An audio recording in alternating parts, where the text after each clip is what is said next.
avons jugé effectivement opportun qu'un sénateur des Français de l'extérieur, passant à Bamako, puisse un peu échanger avec nous sur la question. Alors donc voilà un peu l'objet de notre rencontre ce matin. Merci beaucoup. Monsieur le sénateur, comme vous pouvez imaginer, notre souhait le plus ardent, c'est de profiter de l'expérience que vous avez et essayer, en tout cas nous aussi, de nous en, n'est-ce pas, procurer pour essayer de, comme on a dit, nous sommes en refondation, le pays est en mutation, comme nous sommes dans une transition où tout doit être revu pour essayer vraiment de prendre l'envol. Et vous savez qu'au Mali, c'est ce qu'on appelle chez vous le Sénat. Chez nous, c'est le Haut Conseil de collectivité, où le Haut Conseil est membre quand même à des représentants. Vous savez, le Haut Conseil de Mali extérieur, c'est une association qui a quand même, un peu comme chez vous, les Français de l'étranger. Nous avons des représentants au sein des institutions de la République. En tout cas, au Conseil économico-social, ils ont décliné. En tout cas, nous avons 4 personnes là-bas qui nous représentent. Au Conseil, comment vous appelez ça, au CNT, au Conseil national de la transition, nous avons aussi 4 éléments. Et au Conseil au Sénat, donc, nous avons 3 représentants. Alors, nous sommes en train de faire en sorte que cette représentation soit revue, par rapport en tout cas au nombre que nous sommes à l'extérieur, en tout cas par rapport aux lois maliennes, en tout cas c'est défini par des lois, conformément, par exemple, pour ce qui est des députés, c'est 60 000 Maliens pour un député. Donc, ça veut dire que nous sommes 5-6 millions. Normalement, on doit revoir le nombre. Et vous savez, on a une question que nous partageons, c'est un souci, c'est-à-dire que l'immigration, c'est aussi notre combat parce que c'est nous qui sommes à l'extérieur, c'est nous qui savons comment ce n'est pas facile à l'extérieur, mais le fait qu'on soit là-bas incite beaucoup de jeunes d'aller aussi vers là-bas. Mais nous savons aujourd'hui que la situation a changé et il faut tout faire pour essayer un peu vraiment de calmer les jeux, de juguler cela, parce que les temps ne sont plus les mêmes. Et je pense qu'une collaboration entre vous et nous peut nous permettre, en tout cas, de freiner, pas peut-être, en tout cas définitivement l'exode, mais quand même de faire en sorte qu'il y a moins de départ de jeunes maliens vers ces pays où tout n'est pas aussi facile à gagner. Je pense que le temps que nous avons mis, nous avons compris que si les jeunes sont bien édifiés, je pense que s'ils acceptent de faire en tout cas le même temps et la même rigueur dans leur travail, ils peuvent ne pas partir. Ça, parce que ça va faciliter pour tout le monde. Donc pour cela, nous aurions besoin vraiment d'une collaboration, puis d'un soutien aussi, il faut être honnête. Par exemple, nous avons, il n'y a pas longtemps, discuté avec le gouvernement malien où nous avons obtenu près de 5000 hectares de terres cultivables au niveau de Ségou, comment on appelle ça, l'Office du Niger, qui nous a donné 5000 hectares. Et il y a un engouement sur ça. Donc nos compatriotes qui sont à l'extérieur ont vraiment l'engouement de venir essayer de s'impliquer. Et aussi, il y a beaucoup d'autres choses que nous pouvions faire pour retenir un peu, pour vous aider un peu, parce que nous savons que c'est un souci pour vous et pour nous aussi. Parce que vraiment, l'avenir du pays, c'est sa jeunesse. Et nous perdons beaucoup de personnes, de nos jeunes, sur cette aventure. Nous souhaitons vraiment aujourd'hui mettre l'accent pour que vraiment ils restent au pays où ils peuvent vraiment apporter beaucoup de choses sur le plan de développement de notre pays. Et vraiment qu'on essaye vraiment de collaborer dans ce sens. Ça s'est fait au niveau des gouvernements, nous le savons. Mais je crois que la meilleure, je crois, nous-mêmes qui sommes concernés, si on pouvait trouver vraiment une collaboration directement en mettant effectivement les autorités comme veille pour nous aider, je pense que nous avons les meilleurs messages à apporter à cette génération pour vraiment limiter l'exode des aventures qui, en fait, ont commettent plus de dégâts plutôt que des avantages. Donc, c'est dans ce sens-là.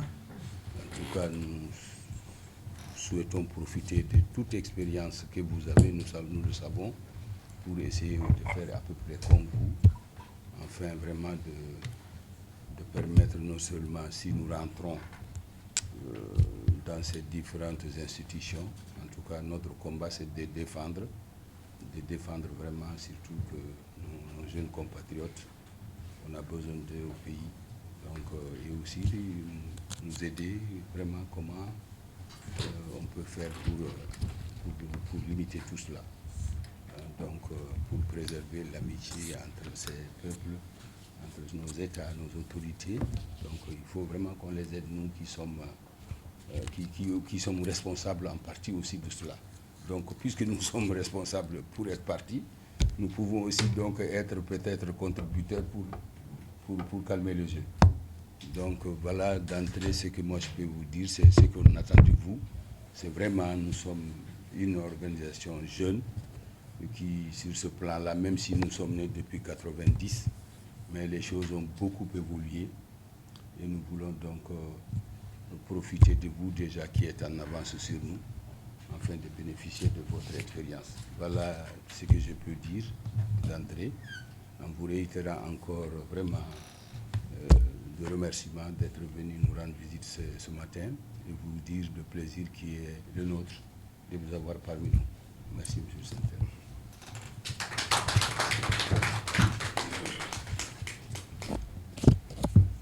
Mesdames, Messieurs, les représentants de Côte d'Ivoire, de France, de Burkina, d'Espagne, je crois que oui, ça devait être...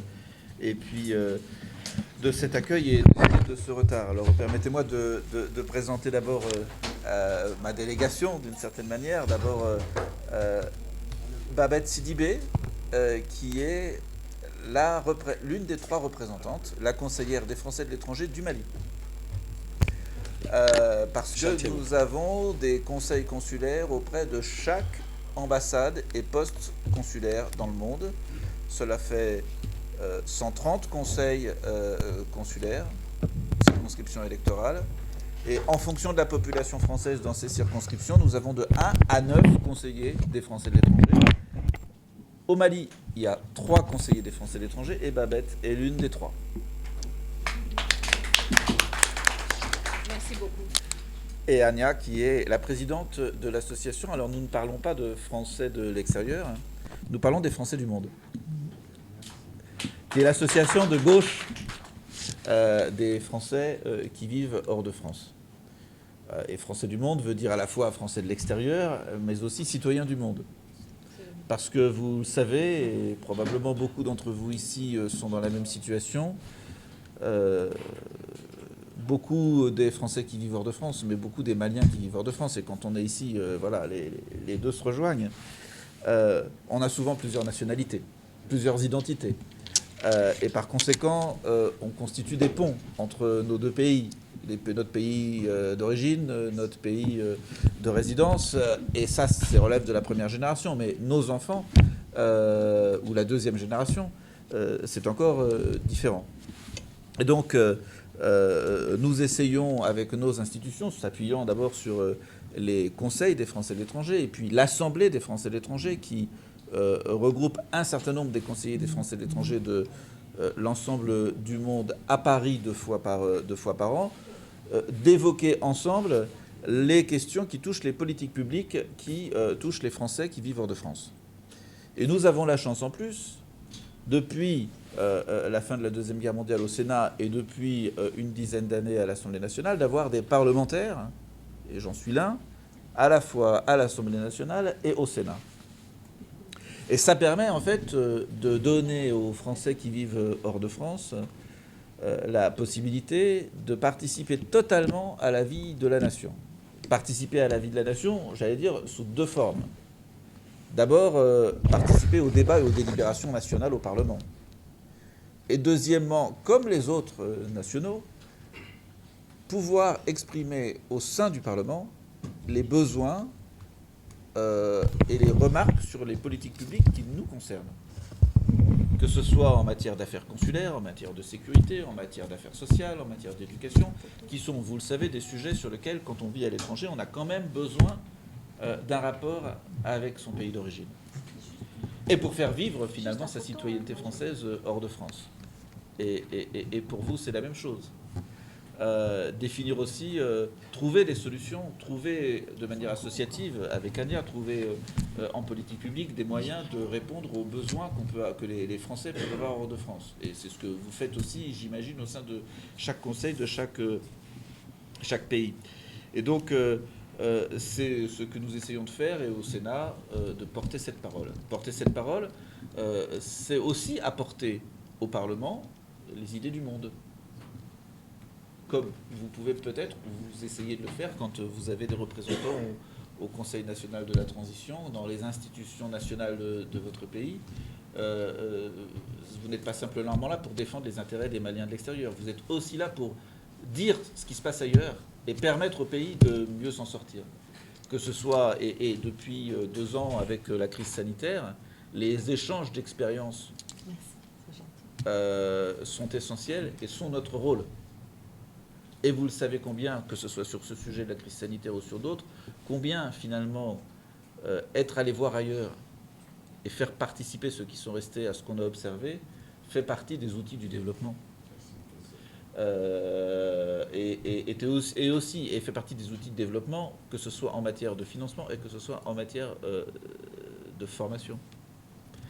Et donc, voilà. Ce que je peux dire aussi, c'est que dans votre espace, beaucoup ici sont de Côte d'Ivoire et du Burkina, vous avez aussi comme, j'imagine que vous avez aussi comme, alors c'est pas tellement ce qu'on échange avec Anna et Babette, parce que ce n'est pas le Mali n'est pas dans l'Union européenne, mais je peux vous dire qu'avec les Français qui vivent dans l'Union européenne, finalement on vit les Français qui vivent en Europe comme un peu une avant-garde de ce que doit être la mobilité dans l'Union européenne. Et je pense à l'évolution de la CEDEAO. Je pense au débat sur l'union monétaire, je pense à tous ces sujets sur lesquels finalement, quand on est dans un espace commun, ceux qui connaissent 2 pays, que ce soit dans l'Union européenne pour nous, que ce soit la CEDEAO pour vous, finalement, vous allez être une avant-garde. Et c'est absolument nécessaire parce que c'est cela qui peuvent faire avancer. On peut faire avancer l'intégration régionale sur le terrain. Alors vous évoquez la question d'immigration. Moi, je dois dire que ça fait partie, et je considère que comme sénateur des Français de l'étranger, je dois porter au Sénat la voix de ceux qui veulent et qui défendent qu'une intégration dans un pays qui veut intégrer. C'est-à-dire dans un pays qui n'a pas la conception d'avoir simplement des travailleurs étrangers qui viennent et qui repartent. Pas le Qatar. Il y a besoin d'intégration. Et qu'il n'y a pas d'intégration sont 2 choses. La première, c'est l'égalité de droit. Et la deuxième, c'est la capacité de vivre totalement ses identités. C'est difficile, vous le savez, en France, de défendre pour ceux qui vivent en France, vous savez que la période en France n'est pas nécessairement propice à ça. Mais je crois que pour dépasser ces moments, il faut vraiment intégrer ça. Et je considère que c'est mon rôle en France que de porter cette voix au Parlement. Mais vous l'avez dit aussi, bien entendu, vous avez aussi un rôle par rapport à ça, c'est d'essayer de démystifier ceux qui partent et la réussite systématique que certains, qu'on peut s'imaginer de temps en temps de ceux qui partent. Oui, il y a des réussites, il y a des échecs, et c'est pas facile, et les droits sont pas toujours respectés, et c'est aussi votre rôle de le faire. Parce qu'il y a tout un mythe à casser. C'est triste quand on voit ce qui se passe dans certains cas. Moi, je pense fondamentalement que l'immigration est chose qui permet d'échanger, de se développer, mais ça doit être dans le cadre du respect des droits et du droit. Et effectivement, par rapport à certains qui, et c'est bien compréhensible finalement, quand la famille a parié sur un départ, de dire que tout va bien, même si ça ne va pas. Mais collectivement, je crois que les institutions ont un rôle par rapport à pour démystifier ça. Même si je pense que pour démystifier, il faudrait aussi qu'on arrête du côté français, du côté européen, à dire non à tous les visas. Parce que s'il y avait des allers-retours plus simples, ça serait probablement plus facile de démystifier que de construire une barrière où une fois qu'on est de l'autre côté, on ne peut pas revenir, parce que sinon on sait que ça va être compliqué.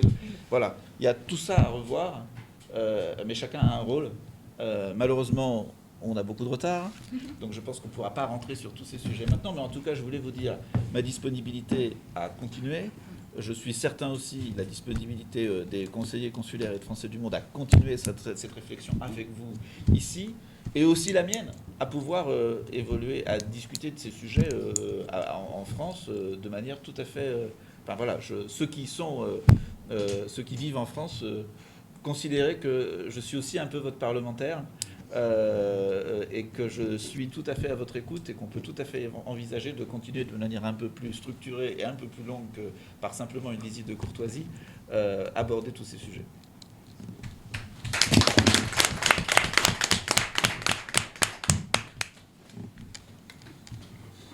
Bien, bien.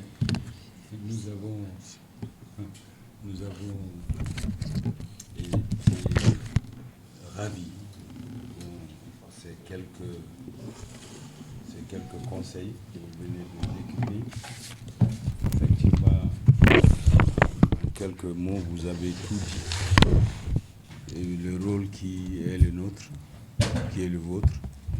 Nous avons vu en vous quelqu'un qui a un esprit d'ouverture pour une intégration vraie, une intégration réussie, parce que je crois que les uns ont besoin des autres.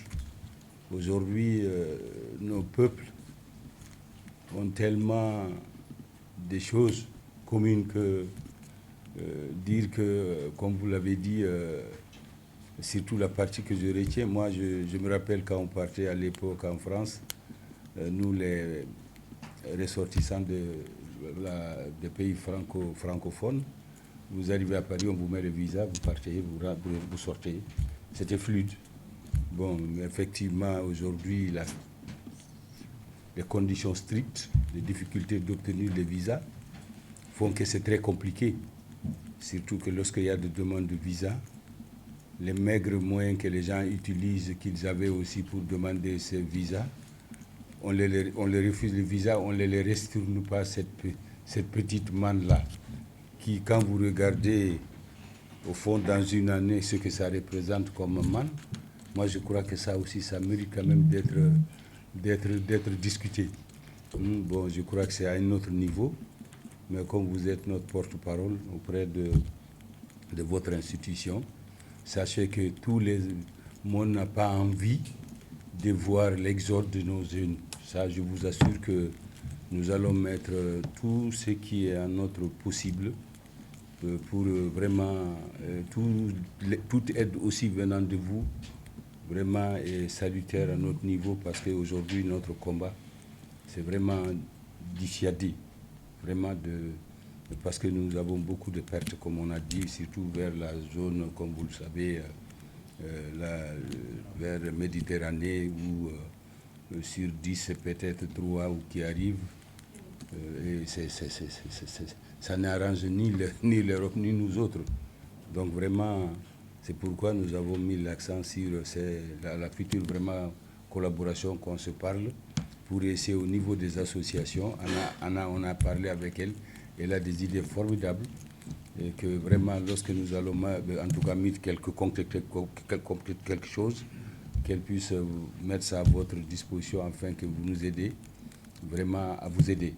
Parce que nous savons aujourd'hui, cette immigration, elle dérange tout le monde. Donc, nous voulons vous aider, mais nous souhaitons que vous nous aidez à nous aider. Donc, vous nous aidez à nous aider, on vous aide à nous aider. Donc c'est un peu ça le souci, quoi. Donc, merci beaucoup. En tout cas, chers collègues, vous avez entendu ce que monsieur le sénateur nous a dit. Surtout, nous avons des représentants de l'Europe ici, nos représentants en tout cas. L'Espagne est là, c'est la zone aussi qui reçoit beaucoup, la France. Et je vous assure que nous travaillons. Dites que nous nous battons vraiment pour que cela soit quand même un peu équilibré. Voilà, donc, mais ne prenez pas tout le monde au même pied parce qu'aujourd'hui, avoir votre visa, s'il y a 100 demandes, c'est peut-être 10 ou 15% seulement qui obtiennent. Donc ça aussi, ça incite. Peut-être s'il y avait un peu de facilité, je crois que les gens allaient même être peut-être, voilà, moins demandeurs, quoi. Mais le fait, bon, comme à chaque fois que l'homme est toujours curieux de ce qu'on ne veut pas, on ne veut pas qu'il accepte. Donc, en tout cas, monsieur le sénateur, merci beaucoup. Vous avez certainement une journée de travail ailleurs, donc vraiment merci d'être venu chez nous. Et nous allons garder un grand souvenir de ce passage. Nous souhaitons que, en tout cas, puisque Anna est là encore là, nous allons... Qu'est-ce qu'il y a, Charles? Tu lèves ta main là. Ah oui, ok. Bon, monsieur le sénateur, il peut prendre. Même s'il faut vraiment qu'on... Voilà, raccourci. Voilà.